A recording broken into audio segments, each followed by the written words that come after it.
بسم اللہ الرحمن الرحیم وحشر لسلیمان جنودہ من الجن والانس والطیر فهم یوزعون حتی اذا اتوا علی واد النمل قالت نملة یا ایہا النمل ادخلوا مساکنکم لا یأتمنکم سلیمان وجنودہ وهم لا یشعرون۔ اور جمع کیے گئے سلیمان کے پاس اس کے لشکر جن اور انسان اور اڑتے جانور، پھر ان کی جماعتیں بنائی جاتی ہیں، یہاں تک کہ جب پہنچے چیونٹیوں کے میدان میں تو کہا ایک چیونٹی نے اپنے چیونٹیوں سے ادخلوا مساکنکم کہ گھس جاؤ اپنے گھروں میں، نہ پیس ڈالے تم کو سلیمان اور اس کی فوجیں اور ان کو خبر بھی نہ ہو۔ یہ سورۃ النمل کی آیت نمبر 17-18 ہے، جس کے اندر اللہ تبارک و تعالی نے ایک چیونٹی کا تذکرہ کیا ہے۔ چیونٹی دنیا کے اندر بہت حقیر مخلوق ہوتی اور بہت کمزور مخلوق ہوتی لیکن علماء نے لکھا ہے اس کے بارے میں کہ بہت سمجھدار مخلوق ہوتی، بہت سمجھدار مخلوق ہوتی۔ گرمی کے موسم کے اندر سردی کے کھانے کا انتظام کر لیتی ہے اور سردی کے موسم آنے سے پہلے گرمی کا انتظام کر لیتی ہے۔ جس دانے کے بارے میں چیونٹی کو پتہ چل جاتا ہے کہ یہ دانہ اگ جاتا ہے تو اس کے 2 ٹکڑے کر دیتی ہے تاکہ وہ دانہ اگے نہیں۔ اور دھنیا کے بارے میں یہ مشہور ہے کہ اگر اس کے ٹکڑے بھی کر دو تو پھر بھی اگاتا ہے، تو اس کے 4 ٹکڑے کر دیتی ہے۔ اتنی زیادہ ہوشیار مخلوق ہے اور بہت دور سے چیزوں کو سونگھ کر اس کا پتہ لگا لیتی ہے کہ کہاں اس کا رزق رکھا گیا ہے، کہاں اس کا۔ جب اس کو اپنا کھانا مل جاتا ہے نا تو یہ اکیلے نہیں کھاتی ہے۔ جیسے کتا ہے، وہ اگر اس کے 4-5 ساتھی بھی ہوں تو اگر اس کو کچھ ہڈی وغیرہ مل جائے اور 4-5 ساتھی اس کے آ جائیں تو سب کو بھگاتا ہے اور لیے پھرتا ہے۔ حتیٰ کہ علماء نے لکھا ہے کہ کتے کے اندر 10 یا 20 صفتیں ایسی ہیں کہ اگر ان میں سے ایک بھی انسان کے اندر پیدا ہو جائیں، 10 صفتیں یا 20 مجھے صحیح یاد نہیں، 10 صفتیں ایسی ہیں کہ اگر ان میں سے ایک بھی انسان میں پیدا ہو جائے تو وہ ولی بن جائے، ایسی صفتیں کتے کے اندر۔ لیکن صرف ایک کمی کی وجہ سے، ایک خصلت کی وجہ سے وہ کتا بن گیا۔ وہ خصلت اس کی کیا ہے کہ اپنی قوم کا ہی نہیں ہوا، وہ اپنی قوم کا نہیں ہوتا۔ اگر 2 کتے اس گلی کے ہیں اور پیچھے والی گلی کے 2 اس میں آ جائیں، پھر دیکھو آپ کیا جنگیں شروع ہوتی ہیں ان کے اندر، تو وہ جینے نہیں دیتے پھر اس کو، تو اپنی قوم کا نہیں۔ لیکن یہ چیونٹی کے اندر یہ بات نہیں۔ چیونٹی کو جب کھانا مل جاتا ہے تو وہ اپنی پوری قوم کو بلاتی ہے، اسی لیے آپ نے دیکھا ہوگا۔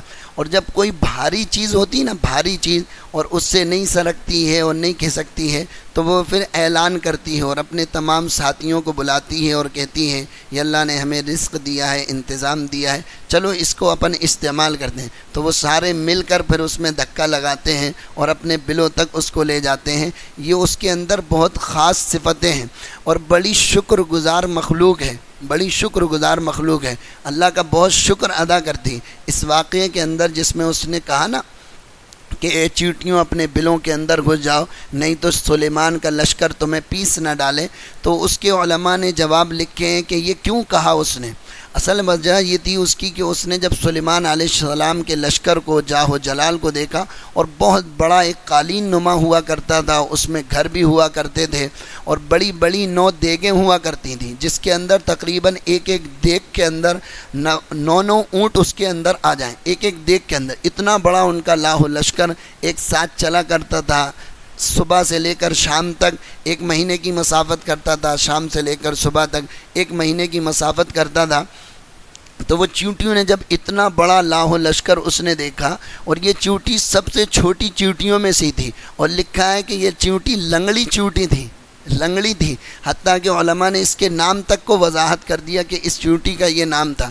تو اس نے جب ان کے اس لشکر کو دیکھا نا تو اس نے کہا کہیں ایسا نہ ہو کہ یہ جو میری ساتھی ہیں اور یہ جو میرے ساتھ میں رہتی ہیں چیونٹیاں، یہ سلیمان کا اتنا بڑا لشکر دیکھ کر کہیں ان کے اندر ناشکری کا مادہ پیدا نہ ہو جائے کہ او ہو اللہ نے ان کو اتنا دیا ہے اور ہم تو زمین کے چھوٹے سے بل کے اندر رہتے ہیں۔ تو اس وجہ سے اس چیونٹی نے کہا تھا یا ایھا النمل ادخلوا مساکنکم لا یحطمنکم سلیمان وجنودہ وہم لا یشعرون۔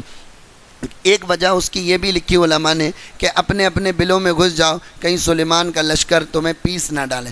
تو بڑی شکر گزار مخلوق ہوتی ہے اور اللہ کی بڑی فرما بردار مخلوق ہوتی ہے۔ لکھا ہے روایتوں میں سلیمان علیہ السلام کے زمانے میں پانی کی قلت ہو گئی تو آپ پانی مانگنے کے لیے استسقاء کے لیے نکلے تو دیکھا کہ ایک بل کے اندر چیونٹی اللہ سے دعا کر رہی، اے اللہ تیری ساری مخلوق پانی کی قلت کی وجہ سے پریشان ہیں، درختوں کو پانی نہیں مل رہا ہے تو وہ سوکھ رہے ہیں، جانوروں کو پانی نہیں مل رہا تو ان کے تھنوں میں دودھ نہیں آ رہا ہے، وہ جانور بھی بیچارے پیاس سے تڑپ رہے ہیں، اور اے اللہ رزق کی قلت ہو رہی، اے اللہ تو باران رحمت نازل فرما دے۔ کہتے ہیں کہ سلیمان علیہ السلام نے جب اس کی دعا کو سنا تو کہا اب ہمیں دعا مانگنے کی ضرورت نہیں ہے، اللہ کی ذات سے امید ہے کہ اللہ اس ادنا مخلوق کی برکت سے پانی کو برسائے گا۔ تو بڑی سمجھدار مخلوق ہوتی ہے، بڑی بہترین مخلوق ہوتی ہے۔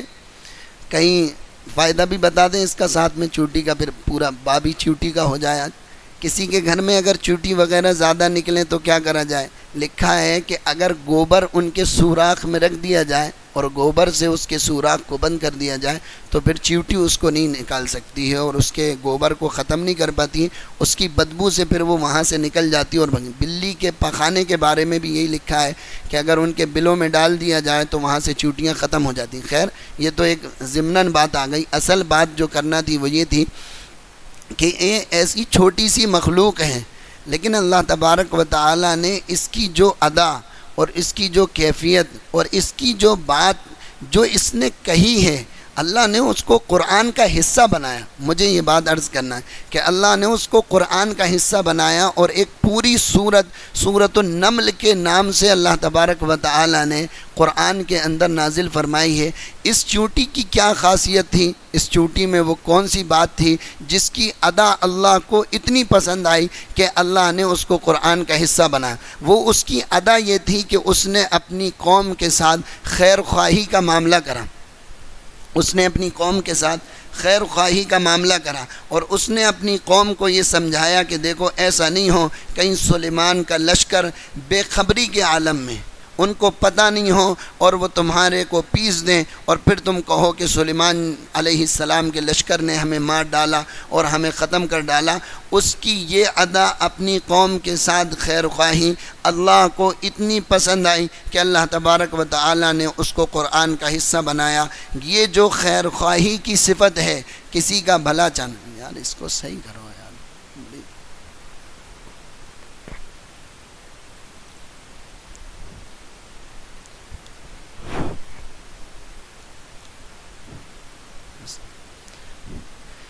کسی کا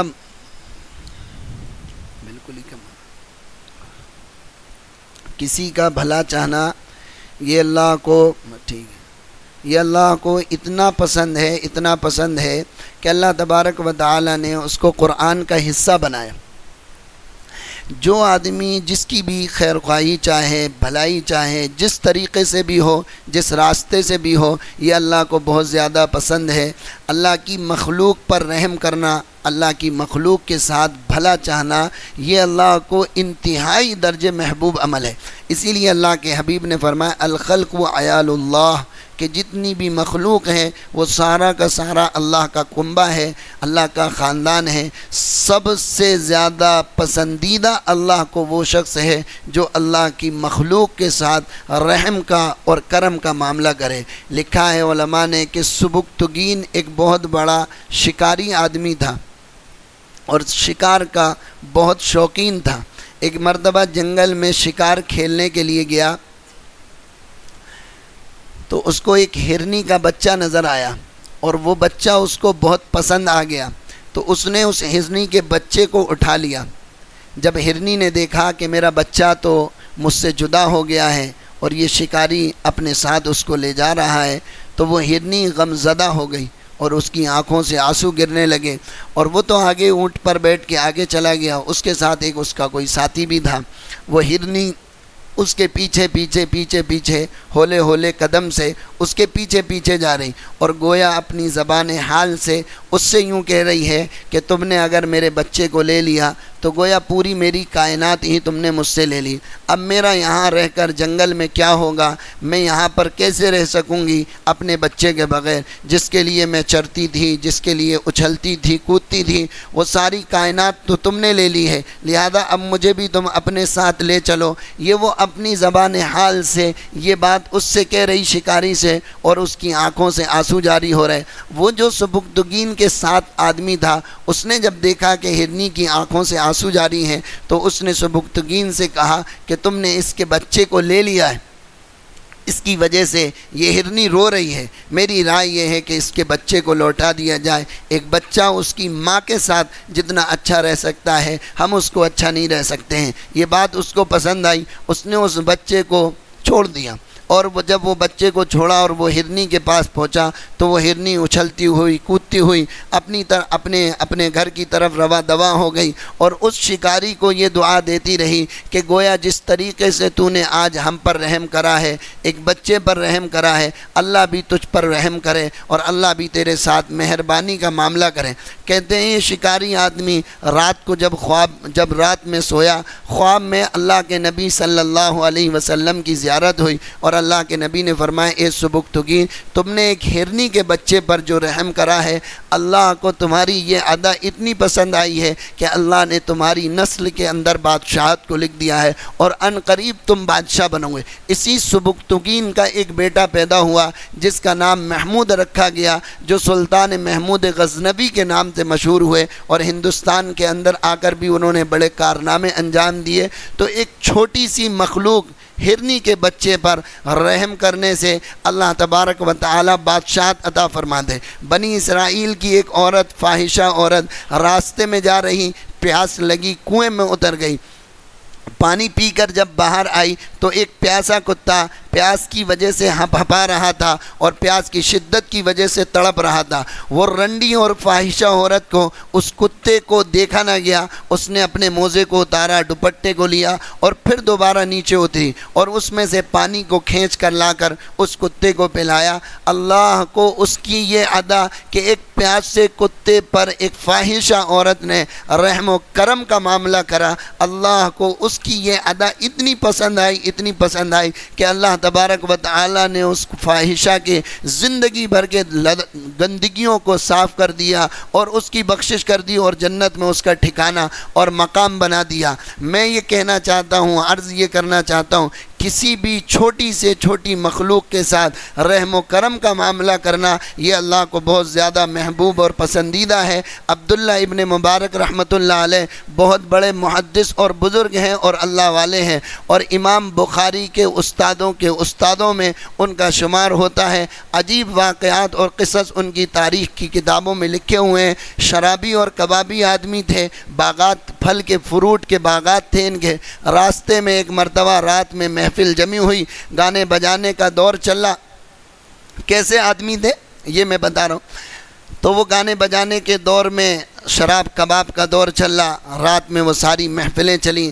جب رات کافی ہو گئی، سارے لوگ چلے گئے تو یہ شراب کے نشے میں تھے، اٹھے اور وہ بین بجانے لگے تو وہ بین بجتی نہ تھی تو اس کو دوبارہ صحیح کرا، اور دوبارہ صحیح کرنے کے بعد پھر بجانے کی کوشش کی تو وہ پھر نہ بجی، پھر دوبارہ پھر صحیح کرا اور پھر بجانے کی کوشش کی تو وہ بین نہ بجی، پھر اس کو صحیح کر کے پھر بجانے کی کوشش کی تو اب یہ کہ اس میں میوزک نکلتا، اب یہ کہ اس میں سے گانا نکلتا، اس میں سے قرآن کی ایک آیت نکلی، الم یعنی للذین آمنوا ان تخشع قلوبہم لذکر اللہ، کیا ایمان والوں کے لیے اب بھی یہ وقت نہیں آیا کہ ان کے دل اللہ کے ذکر سے پسیج جائیں؟ مطلب یہ ہے کہ ایمان والوں کے لیے اب بھی یہ وقت نہیں آیا کہ وہ اللہ کے احکام کے آگے اپنی گردنوں کو جھکا دیں اور وہ اپنی زندگی کو تبدیل کر لیں؟ تو کہتے ہیں اس بین سے آواز سنی اور یہ کہا، بلا یا ربی قد آن، بلا یا ربی قد آن، بلا یا ربی قد آن، اے اللہ وہ وقت آ گیا، وہ وقت آ گیا، وہ وقت آ گیا۔ اور یہ کہہ کر پوری زندگی پوری اپنی زندگی کے گناہوں سے توبہ کری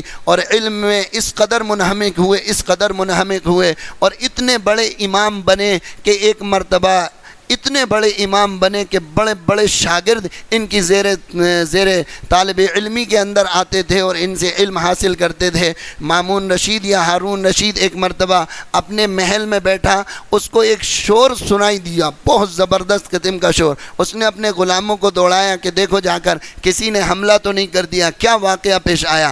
تو کہتے ہیں اس کے غلام گئے اور جا کے دیکھا تو کہنے لگے بادشاہ سلامت، کسی نے حملہ نہیں کرا۔ تو کہا پھر یہ شور کس بات کا تھا؟ کہا یہاں سے عبداللہ ابن مبارک کی سواری گزر رہی تھی، وہ شرابی اور کبابی آج عبداللہ ابن مبارک امام المومنین اور امام المحدثین بن گئے ہیں، تو ان کی سواری آج یہاں سے گزر رہی تھی۔ سواری کے گزرتے ہوئے ان کو چھینک آئی اور انہوں نے الحمدللہ کہا، اس کے جواب میں ان کے شاگردوں نے یرحمک اللہ کہا، اس کا یہ شور بلند ہوا۔ بادشاہ کہنے لگا اوہو، اس کی بیوی ساتھ میں تھی، وہ کہنے لگی تم یوں سمجھتے ہو کہ حکومت تم کر رہے ہو؟ نہیں، حکومت تم نہیں کر رہے ہو، حکومت تو اصل میں یہ لوگ کر رہے ہیں جو لوگوں کے دلوں پر حکومت کرتے ہیں۔ اتنا بڑا امام اور محدث انتقال ہو گیا۔ کسی نے خواب میں دیکھا اور پوچھا عبداللہ کیا گزری؟ کہنے لگے جب اللہ کے دربار میں پہنچا تو اللہ تبارک و تعالی نے پوچھا اے عبداللہ کیا لے کر آئے ہو؟ کہا اے اللہ اتنی راتیں کی عبادتیں، اتنی تہجدیں، اتنی نوافل،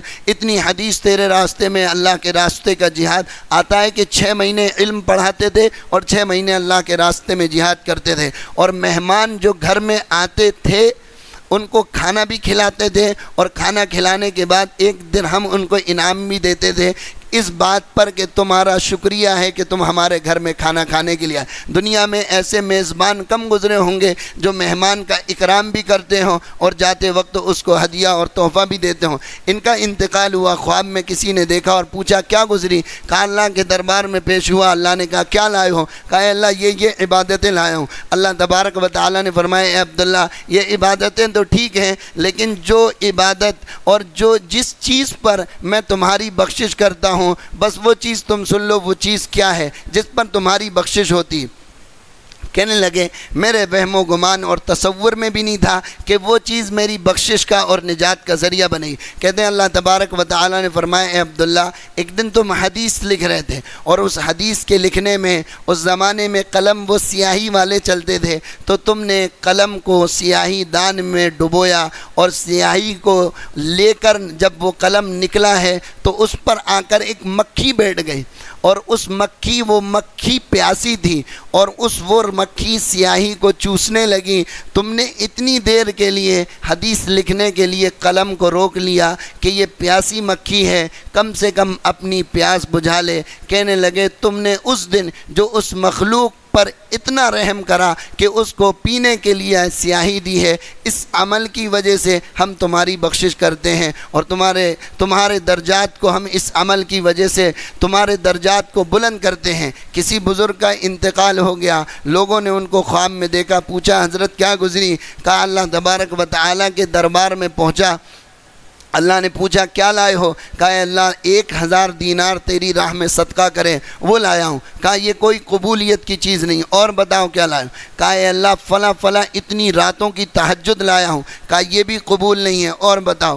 کہا اے اللہ میں نے اتنا ذکر خیر کرا تیرے۔ کہا یہ بھی قبول نہیں ہے۔ کہنے لگے جب اللہ تبارک و تعالی نے یہ باتیں کہیں تو میری تو جان ہی نکل گئی اور مجھے یہ گمان ہو گیا کہ اب میری بخشش کا اور نجات کا کوئی ذریعہ نہیں ہے۔ کہتے ہیں اللہ تبارک و تعالی نے پھر کہا کہ اے میرے بندے تیرا ایک عمل میرے پاس ہے جس کی وجہ سے میں تیری بخشش کرتا ہوں۔ میں نے کہا اے اللہ وہ کیا عمل ہے؟ فرمایا ایک دن تو راستے سے جا رہا تھا، راستے سے جاتے ہوئے ایک کانٹا پڑا ہوا تھا راستے کے اندر، تکلیف دینے والی چیز راستے کے اندر پڑی ہوئی تھی، تو نے اس نیت سے کہ کسی کو یہ کانٹا چبھ نہ جائے اس راستے سے تکلیف دینے والی چیز کو ہٹایا تھا۔ اس عمل کی وجہ سے میں تیری بخشش کرتا ہوں کہ تو نے ایک کانٹے کو راستے سے ہٹایا، کسی کو تکلیف اور پریشانی نہ ہو۔ میرے عزیز دوستوں اور ساتھیوں، یہ 3-4 واقعات سنا کے میں آپ کو اس طرف لانا چاہتا ہوں کہ جو چھوٹی چھوٹی سی مخلوقیں ہوتے ہیں،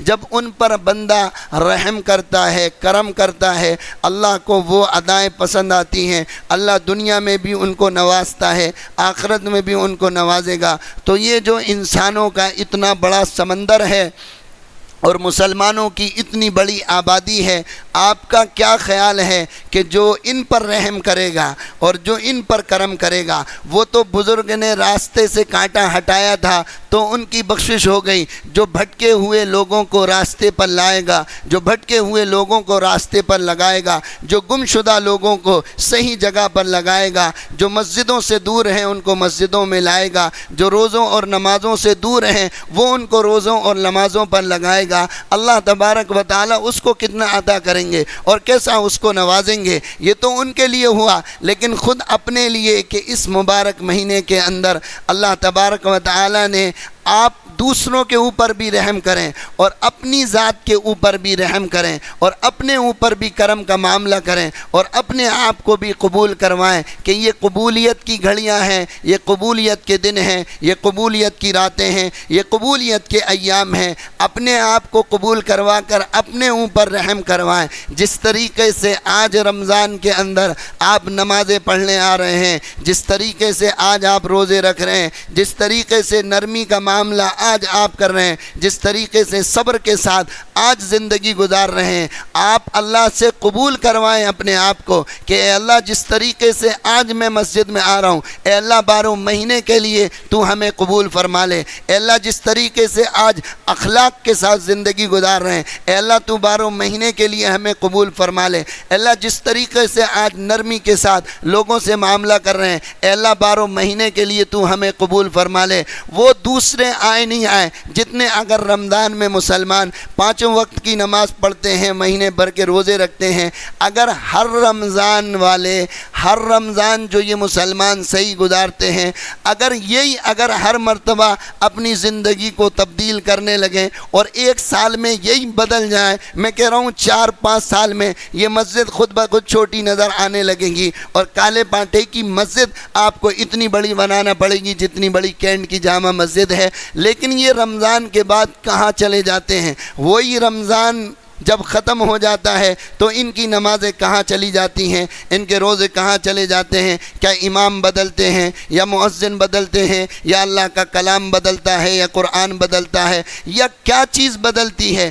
دن اور رات بدلتے ہیں۔ لوگ کہتے ہیں ٹائم نہیں ہے، میں کہتا ہوں یہ کیسی بیوقوفی کی باتیں تم کرتے ہو کہ ٹائم نہیں ہے؟ وہی دن اور رات آج ہیں، وہی 24 گھنٹے کی دن اور رات آج ہیں۔ اس کے لیے آپ کو 5 نمازیں پڑھنا آسان ہو رہا ہے، 1 گھنٹہ فجر سے پہلے اٹھنا آسان ہو رہا ہے، عشاء کے بعد 2-2.5 گھنٹے تراویح پڑھنا آپ کے لیے آسان ہو رہا ہے، رات میں 2-2.5 گھنٹے سوتے ہیں، پھر سحری میں فوراً اٹھ جاتے ہیں۔ ٹائم کیسے نہیں ہے؟ اس سے زیادہ ٹائم آپ کو رمضان کے بعد ملے گا، لیکن رمضان کے بعد مسلمان کہاں چلا جاتا ہے؟ یہ مسجدوں کی صفیں رمضان کے بعد کیوں سونی ہو جاتی ہیں؟ یہ مسجدوں کے منبر و محراب رمضان کے بعد کیوں بگڑ جاتے ہیں؟ یہ مسجدیں رمضان کے بعد کیوں سونی ہو جاتی ہیں؟ آپ اپنے آپ کو کیوں اللہ سے قبول نہیں کرواتے؟ آپ کیوں اللہ سے رو کر نہیں مانگتے کہ اے اللہ جس طریقے سے تو نے آج ہمیں قبول کیا ہے، اے اللہ جس طریقے سے تو نے آج مسجد کا عادی بنایا ہے، مسجد کا نمازی بنایا ہے، اے میرا مولا تو خلاق عالم ہے، تو سب کچھ کرنے پر قادر ہے، تو خلاق ہے، تو علیم ہے، تو بصیر ہے، اے اللہ تو ہماری زندگی کو کیوں تبدیل نہیں کرتا؟ یہ 4-5 راتیں بچی ہیں، اس میں اللہ سے رو کر کیوں اپنے آپ کو نہیں قبول کرواتے؟ نماز جیسا اہم فریضہ عید کے چاند کے بعد چھوٹنے لگتا ہے، یہاں مغرب میں چاند لوگ نظر آتے ہیں، وہاں عشاء میں شفیں کم ہو جاتی ہیں، فجر کی نماز کے اندر وہی چند نمازی رہ جاتے ہیں، یہ رسم و رواج کی نمازیں نہ ہو گئیں تو پھر کیا ہو گئے؟ اب سوچو تو صحیح، نماز جیسا اہم فریضہ جس کے بارے میں اللہ کے نبی نے ایسی شدید وعیدیں بیان فرمائی ہیں کہ کسی عمل کے چھوڑنے پر اتنی شدید وعیدیں اللہ کے نبی نے نہیں بیان فرمائی۔ یہاں تک فرما دیا ترک الصلاۃ کہ نماز کا چھوڑنا، نماز کا ضائع کرنا بندے کو کفر سے جا کر ملا دیتا ہے، کہ بین العبد و بین الشرک ترک الصلاۃ، بندے کے درمیان میں نماز کفر اور شرک شرک کے درمیان میں بس یہ نماز حائل ہے۔ اگر کسی نے نماز جان بوجھ کر چھوڑ دی، من ترک الصلاۃ متعمدا فقد کفر، جس نے جان بوجھ کر نماز چھوڑ دی اس نے گویا کفر کیا ہے، کفر کی حدود کے اندر داخل ہوا ہے۔ ہمارے تین امام اعظم ابو حنیفہ، امام مالک، امام شافعی، ان کا مسلک تو یہ نہیں ہے، لیکن امام احمد ابن حنبل کا مسلک یہ ہے کہ جو جان بوجھ کر نماز چھوڑ دے وہ گویا کافر ہو گیا، اس کی بیوی سے اس کا نکاح ٹوٹ گیا، اس کی بیوی سے اس کا رشتہ ختم ہو گیا۔ اتنا بڑا امام یہ بات کہتا ہو، ہمارے اماموں نے اگرچہ اس حدیث کو انکار کے ساتھ خاص کیا ہو لیکن پھر بھی وعید شدید کا تو کوئی انکار نہیں کر سکتا ہے کہ اللہ کے نبی کی یہ حدیثیں ہمارے ذہنوں میں نہیں آتی ہیں۔ آپ نے فرمایا جس نے ایک نماز جان بوجھ کر چھوڑی فَكَأَنَّمَا وُطِرَ أَهْلُهُ وَمَالُهُ، وہ گویا ایسا ہے جیسا اس کا پورا مال، پورا گھر، سب کچھ ضائع کر دیا گیا ہو۔ یہ کون محمد الرسول اللہ؟ یہ وہ ہے جس کو نبوت ملنے سے پہلے لوگوں نے صادق اور امین کہا ہے، جن کی خبروں کو مخبر صادق صلی اللہ علیہ وسلم جن کو کہا گیا نبوت ملنے سے پہلے، اور ان کی خبر کا یقین ان مکہ والوں کو ایسا ہوتا تھا، ایسا ہوتا تھا۔ ابی ابن خلف، آپ سب نے نام سنا ہوگا، مکہ کا بڑا سردار تھا، دشمن اسلام تھا اور اسلام کو نقصان پہنچانے میں پیش رہتا تھا۔ اللہ کے نبی صلی اللہ علیہ وسلم مکہ کی گلیوں سے نکلتے تھے تو یوں کہتا تھا، اے محمد میں نے ایک گھوڑا پالا ہے اور اس گھوڑے پر بیٹھ کر نعوذ باللہ تمہیں قتل کروں گا۔ تو اللہ کے نبی نے فرمایا تھا انشاءاللہ میں ہی تجھے قتل کروں گا۔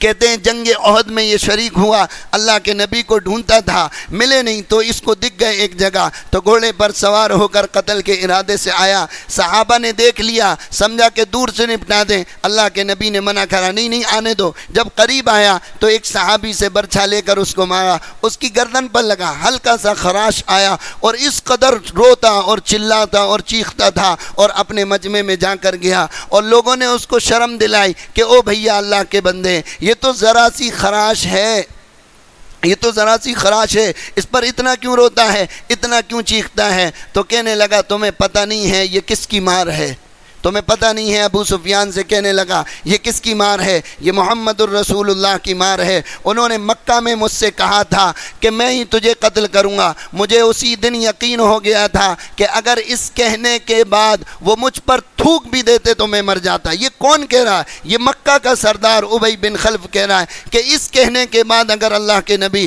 مجھ پر تھوک بھی دیتے، برچھا نہیں مارتے تو میں مر جاتا۔ وہ مکہ کے سرداروں کو، کفار مکہ کو اللہ کے نبی کی بات کا یقین ہو، اور مسلمان 1400 سال کے بعد محمد الرسول اللہ کا کلمہ پڑھنے والا اور پورا رمضان روزے رکھنے والا اور تراویح پڑھنے والا اور قرآن کو سننے والا، اس کو اللہ کے نبی کی باتوں پر کیوں یقین نہیں آ رہا کہ آپ نے فرمایا اس کا حشر جو نماز کو جان بوجھ کر چھوڑتا ہے کل قیامت کے دن فرعون، قارون اور حامان کے ساتھ ہوگا، اور یہ جہنم کے سب سے نچلے طبقے میں ہوں گے۔ سب سے شدید عذاب نماز چھوڑنے والوں کو دیا جائے گا۔ ایک ایک سانپ ان کے گلے میں اتنا بڑا ہوگا کہ ایک ایک مہینے کی مسافت پوری کر کر اس کو ختم نہ کیا جا سکے۔ بچھو گدھے کے برابر ہوں گے، ان کی قبر میں ان کو ایسا عذاب دیا جائے گا کہ اور کسی کو ایسا عذاب نہ دیا جائے گا۔ فرشتے گدھا لے کر آئیں گے اور فجر کی نماز ضائع کرنے کی وجہ سے ظہر تک، اور ظہر کی وجہ سے عصر تک، اور عصر کی ضائع کرنے کی وجہ سے مغرب تک، اور مغرب سے عشاء، اور عشاء سے پھر فجر تک مارتے رہیں گے۔ اور ایسی گدھا ہوگی کہ اگر ایک مرتبہ مردے کو اس پر مار دیا جائے 70 گز زمین میں دھس جائے۔ ایسے سانپ ہوں گے زمین پہ ایک پھنکار مار دیں قیامت تک گھاس نہ اٹھے۔ آپ سوچو تو صحیح، کیا یہ ساری حدیثیں ہمیں پتہ نہیں ہیں؟ یہ ہمارے ذہن سے ذہول کیسے ہو جاتی ہیں، یہ ہمارے ذہن سے کیسے نکل جاتی ہیں؟ آپ کا آج آنا کس طریقے سے آسان ہو رہا ہے، آپ کا آج ٹائم دینا کس طریقے سے آسان ہو رہا ہے۔ یہ دنیا کے چکر میں لگ کر آپ نماز جیسے اہم فریضے کو ضائع کر دیتے ہیں۔ اس کا اسلام کے اندر کوئی حصہ نہیں جو نماز نہ پڑھتا ہو۔ حضرت عمر کے برچھا مارا گیا ممبر پر نماز پڑھاتے ہوئے، خون اتنی شدید نکلا، اتنا شدید نکلا، بے ہوش ہو گئے، گر گئے۔ لوگوں نے جب افاقہ ہوا کھڑے کیے، کہا نماز کا ٹائم ہو گیا، کہا ہاں، پھر بے ہوش ہو گئے، پھر گر گئے۔ پھر جب افاقہ ہوا، پھر پوچھا نماز کا ٹائم ہو گیا، کہا ہاں ہاں، تو لوگوں نے کہا حضرت یہیں پڑھ لیں، کہا نہیں نہیں نہیں، اس کا اسلام کے اندر کوئی حصہ نہیں جو نماز کو ضائع کر دے۔ اور میرے عزیز دوستوں اور ساتھیوں، غور تو کرو ذرا سا، نعرے تو بہت ان کے نام کے لگاتے ہو کہ ہم حسین کا دامن نہیں چھوڑیں گے، وہ کربلا کے میدان میں رہ کر، وہ یزید کے سامنے کھڑے ہو کر اور فوج کا مقابلہ کرتے ہوئے ظہر کا وقت ہو جائے اور وہ ان سے یوں کہیں کہ ہمیں نماز پڑھنے کی مہلت دو، تو وہ یوں کہہ دیں کہ نہیں، ہم تمہیں نماز کی بھی مہلت نہیں دیں گے، ہم تمہیں نماز میں بھی ماریں گے۔ تو اب تو حضرت حسین یہ کہہ سکتے تھے کہ اب تو نماز کا مسئلہ ختم ہو گیا، اب تو یہ جنگ کے اندر داخل ہو گئے ہیں، اب نماز کی کوئی ضرورت نہیں ہے۔ اور اگر حسین نماز نہ بھی پڑھتے تو بھی اللہ کے نبی کی بشارت ہے کہ حسن اور حسین جنت کے نوجوانوں کے سردار ہیں۔ لیکن اس کے باوجود، اس سب کے باوجود، اتنی شدت کی پیاس اور تکلیف اور مشقت کے باوجود آپ نے اپنے قافلے کے دو حصے کرے، ایک کو جنگ کے لیے کھڑا کرا اور ایک کو یہاں اللہ اکبر کہہ کر نماز پڑھائی ہے۔ وہ کربلا کی مٹی سے انہوں نے تیمم کرا ہے یا اپنے خون سے انہوں نے وضو کرا ہے۔ وہ کربلا کے میدان میں رہ کر نماز نہ چھوڑیں اور یہاں کا مسلمان مسجد کے گیٹ کے باہر بیٹھ کر اللہ کے حکم کو توڑیں، منادی کی آواز سنیں اور پھر نماز میں نہ آئیں۔ اللہ کے نبی نے فرمایا دنیا میں اس سے بڑا کوئی ظالم نہیں ہے جو مؤذن کی آواز کو سنے اور پھر اس پر لبیک نہ کہا جائے۔ میرے عزیز دوستوں اور ساتھیوں، میرا منشا، میرا کہنے کا مقصد یہ اتنی مسجدیں جو آج بھری نظر آ رہی، اگر یہ اپنے آپ کو قبول کروا رہے ہیں اور اللہ سے رو رو کر مانگیں کہ اے اللہ، جس طریقے سے تو آج ہمیں مسجد میں بھیج رہا، اے اللہ تو ہمیں 12 مہینے کے لیے قبول فرما لے، اے اللہ تو ہماری پیشانی پکڑ کر ہم سے دین کے کام لے لے، اے اللہ دنیا کی اتنی وسعت نہ کر کہ ہم تیرے احکام کو چھوڑنے والے بن جائیں، اے اللہ کم دے، سکون کے ساتھ دے، عافیت کے ساتھ دے، راحت کے ساتھ دے، اے اللہ ایسی دنیا ہمیں نہیں چاہیے جو تیرے حکم کو چھوڑوا دے، جو تیرے نبی کے طریقے کو چھوڑوا دے، اے اللہ عافیت والی زندگی، عافیت والی روزی دے دے، جو تیرے احکام جس سے نہ ٹوٹیں، تیرا حکم نہ ٹوٹے، تیری نبی کی سنت نہ چھوٹیں۔ او وہ محمد الرسول اللہ صلی اللہ علیہ وسلم اس دنیا سے جاتے ہوئے حضرت عائشہ کی گود میں آپ کا سر ہے۔ حضرت عائشہ فرماتی ہیں آپ جب اس دنیا سے وصال فرما رہے، آخری وصیت جو اپنی امت کو کر رہے وہ یہ الصلاۃ وما ملکت ایمانکم، الصلاۃ وما ملکت ایمانکم، میری امت نماز کا خیال رکھنا، اپنے ماتحتوں کے ساتھ اچھا سلوک کرنا۔ اور وہ جاتے ہوئے یوں کہہ کے گیا کہ میری امت نماز کا خیال رکھنا۔ اور بتاؤ 95% اور 97% نماز نہیں چھوڑ لے، اور رمضان جیسے مہینے میں مسلمان نماز پڑھنے نہیں آ رہا ہوں، کیا 2 صف کے برابر اس محلے میں نمازی ہیں اور مسجدوں میں کیا 4 صف کے برابر نمازی ہیں؟ یہ مسلمان رمضان جیسے مقدس مہینے میں نہیں آئے گا تو پھر اس کے لیے کیا کوئی نبی آئے گا؟ اس کے لیے کیا خدا خود آئے گا نماز کا کہنے کے لیے؟ کیا چاہتے ہو؟ اللہ کے عذاب کو اتروانا چاہتے ہو؟ آسمان سے کوڑوں کو برسوانا چاہتے ہو یا آگ کے انگاروں کو برسوانا چاہتے ہو یا قوم لوط کی طرح اپنی بستیوں کو آسمان پر لے جا کر پٹخوانا چاہتے ہو یا قوم عاد اور سمود کی طرح ہوائیں چلوانا چاہتے ہو یا قوم دنیا کی جتنی یا فرعون کی طرح اپنے آپ کو غرق کروانا چاہتے ہو؟ کیا چاہتے ہو؟ اگر اللہ کا کوڑا نہ برس رہا تو یہ تو سوچو کیوں ہے، اور کتنے فیصد مسلمان ہیں جو اتنے بڑے اہم فریضے کو چھوڑ رہے ہیں اور گناہ کا ارتکاب کر رہے ہیں۔ ایک نماز کا چھوڑنا علماء کی تحقیق کے مطابق 2,88,00,000 برس جہنم میں جلنا اس کے اوپر واجب ہو چکا۔ ایک نماز اگر جان بوجھ کر چھوڑ دی، جس کو بعد میں قضا بھی کر لیا ہو، تو بھی 2,88,00,000 برس جہنم میں جلنا پڑے گا۔ وہ کوئی معمولی بات ہے؟ 2,88 سال ہیں، دن بھی نہیں ہیں، اور ایک دن کتنا بڑا ہوگا؟ اور کچھ تو سوچو اپنے اوپر کیا کر رہے ہو۔ اس لیے رحم کرو، اپنے ذات کے اوپر رحم یہ کرو کہ یہ نیت کرو، ارادے کرو اور اللہ سے اس ماہ مبارک میں اپنے آپ کو قبول کرواؤ کہ کچھ بھی ہو جائے، کسی طریقے سے بھی کٹ جائیں، مر جائیں، گڑ جائیں، کچھ بھی ہو جائے، کتنے شدید بیماری کیوں نہ ہو جائے، سفر اور حضر کیوں نہ ہو، پانی اور دکان کیوں نہ ہو، کتنے نہیں بڑے مسئلے کیوں نہیں ہو، لیکن اللہ کے حکم کو نہیں توڑیں گے۔ میں یہ اس لیے کہہ رہا ہوں کہ یہ آپ کی گاڑی ابھی چل چکی ہے، 21 دن سے آپ کی گاڑی چل رہی ہے، یہ 5 9 8 دن ابھی اور گاڑی آپ کی چلے گی۔ تھوڑی سی دقت رمضان کے بعد قبول کر لو، تھوڑی سی مشقت اور پریشانی قبول کر لو، اپنے دل کے اوپر بوجھ رکھ لو، نفس کے اوپر بوجھ رکھ لو، اذان سنو فوراً کام کو چھوڑ دو، اذان سنو فوراً دکان کو بند کر دو۔ چند دن کی محنت، چند دن کی مشقت آپ کو پرماننٹ نمازی بنا دے گی، آپ کو 12 مہینے کا نمازی بنا دے گی۔ عبداللہ ابن مبارک کے زمانے میں ایک لوہار کا انتقال ہوا، کسی نے خواب میں دیکھا تو معلوم ہوا کہ اس لوہار کو عبداللہ ابن مبارک سے بڑا مرتبہ دیا گیا۔ وہ حیران ہو گیا جس نے خواب دیکھا کہ اتنا بڑا محدث ہے اور اس کا مقام نیچے ہے اور اس لوہار کا مقام اوپر ہے، کیا وجہ ہے؟ گھر گیا اس کی بیوی کے پاس، اس کی بیوی سے پوچھا کیا عمل کرتا تھا؟ کہا یہ تو کچھ عمل نہیں کرتا تھا، یہ تو دن بھر لوہا پیٹتا تھا اور کوئی بھی عمل نہیں کرتا تھا۔ کہا کوئی خاص تو عمل ہوگا؟ کہا ہاں 2 عمل اس کے خاص تھے۔ کہا کیا؟ کہا ایک تو رات کے جب آتا تھا اور چھت پہ جاتا تھا اور سامنے عبداللہ ابن مبارک کو دن میں رات میں تہجد پڑھتے دیکھتا تھا تو اللہ سے یہ دعا کرتا تھا، اے اللہ تو نے ان کو فارغ کر دیا ہے، میں تو دن بھر لوہا پیٹتا ہوں، تھک جاتا ہوں، اللہ تیرے فرائض کو پورا کر دیتا ہوں، نوافل میرے سے پورے نہیں ہوتی ہیں، اللہ اگر تو مجھے فارغ کرتا تو میں بھی ان کی طرح رات میں نماز پڑھتا۔ ایک تو یہ تمنا اس کی تھی، دوسرے یہ کہ جب اپنی دکان پر ہوتا تھا اور لوہا پیٹتا تھا اور لوہے کو گرم کر کے جب اس پر ہتھوڑا مارنے کا ہوتا تھا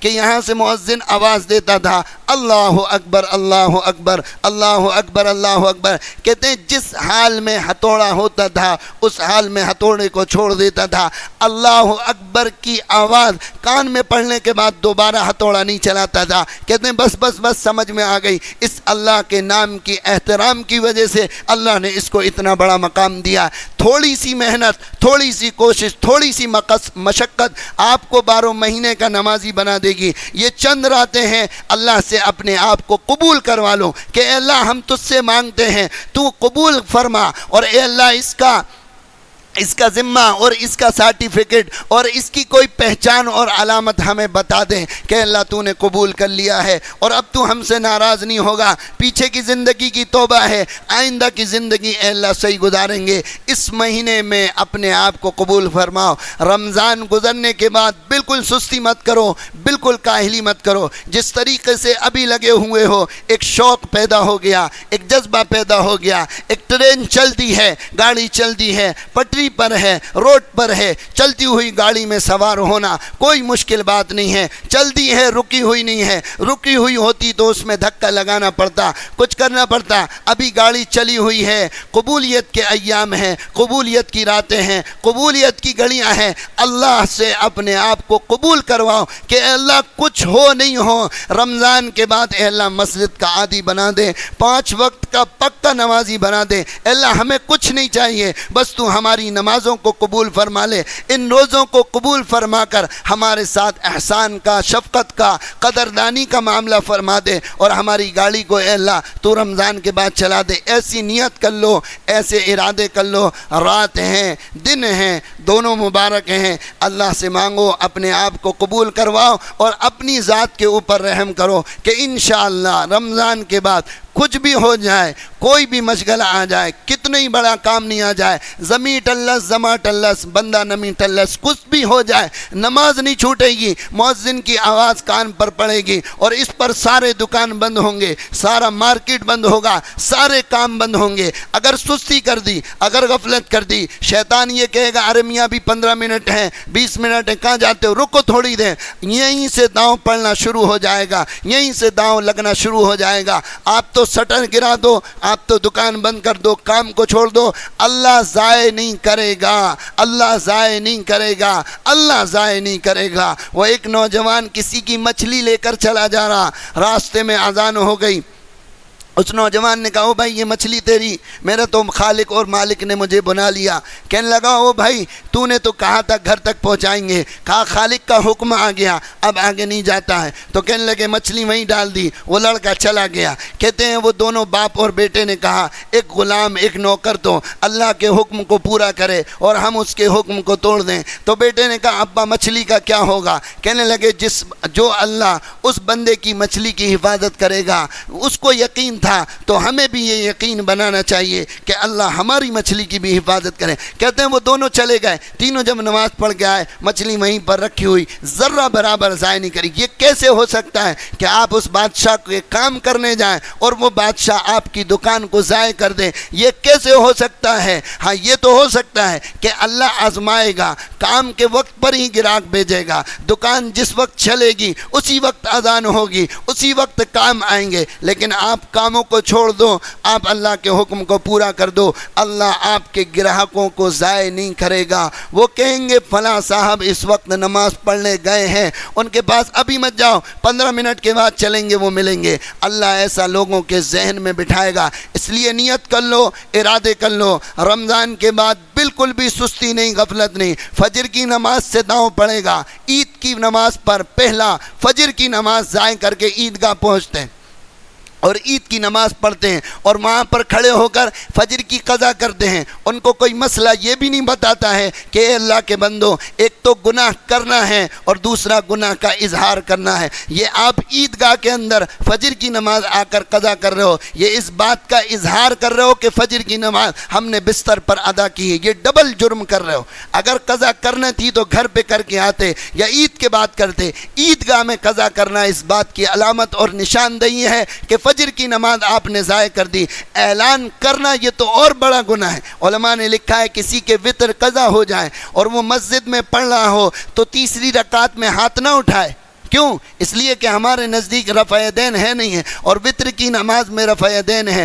اب اگر یہ وتر میں رفع دین کرے گا تو یہ اس بات کی علامت ہوگی کہ اس کے وتر چھوٹے ہیں، اس لیے علماء نے لکھا ہے کہ اب یہ رفع دین نہ کرے تاکہ کسی کو پتہ ہی نہیں چلے وتر کی قضا کر رہا ہے، وہ یوں سمجھے دیکھنے والا کہ یہ عام نمازیں پڑھ رہا ہے۔ اور سوچو تو علماء نے تمہارے بارے میں ایسا گمان رکھا کہ مسلمان سے نماز چھوٹ نہیں سکتی۔